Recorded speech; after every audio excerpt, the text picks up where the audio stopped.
All right, so when we're investigating graphing rational functions, one of the main things that we're looking for that really gives a shape to the graph are the asymptotes.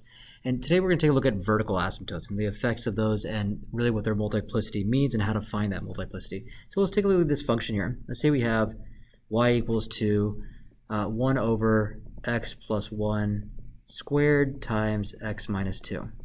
And that's the denominator. So the vertical asymptotes are found by setting the denominator equal to 0 because it's really what makes the function undefined. Because the graph will never pass through vertical asymptotes, so it really makes sense, or should make sense, that the denominator is whatever values make the denominator equal to 0, that's where the vertical asymptotes are going to exist. So to find those, all I'm going to do is I'm going to set my denominator equal to 0. And I'm going to solve. So in this case, this is already factored here. So the zero product property tells us that if two numbers multiply together to give us 0, then one or both of them is equal to 0. So I can set both factors equal to 0. Now the one on the right is easier to solve. I can go through and just add 2 to both sides and get x equals 2. It only shows up once as an answer, so this is an odd multiplicity. It's not that the number's odd, but it's an odd multiplicity. I'm just abbreviating that just by writing odd.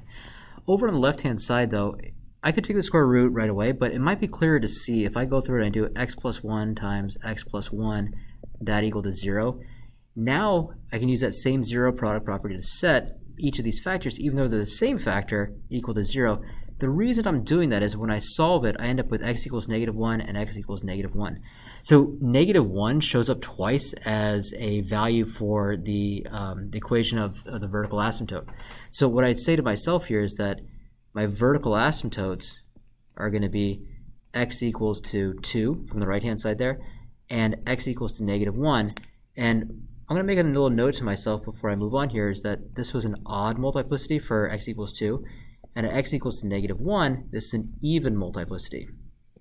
And the effects of that is that when I go to graph this thing, the graph will, when it's an even multiplicity, go in the same direction as it approaches the vertical asymptote. If it's an odd multiplicity, they go in opposite directions. Okay?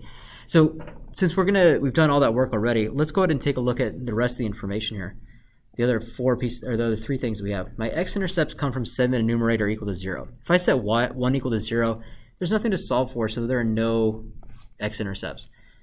To find y-intercepts, just in general, remember we know that we can go ahead and just set all of our x's equal to 0. Kind of running out a little bit of space here, so I'm just going to do y equals to 1 over, it'll be 0 plus 1 squared, 0 minus 2, and so I end up with 1 over, and then 1 squared is just 1 times -2, so I just end up with -1/2. So that's going to be my y-intercept here. So y equals -1/2. Okay. I've got my horizontal asymptote, and now the only thing that I really need left is my horizontal, I found my vertical asymptote. The last thing I have to do is find my horizontal asymptote. And we had 2 rules so far for dealing with horizontal asymptotes. One of them is to ask yourself what the degree of the numerator is versus the degree of the denominator. Remember, degree is the highest power of your variable.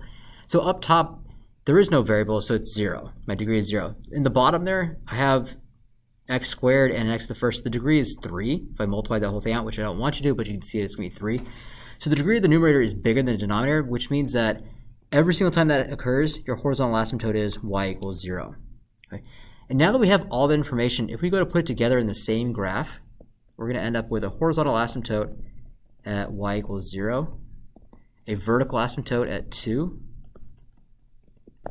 and a vertical asymptote at x equals -1. And let's see, I have a y-intercept at -1/2.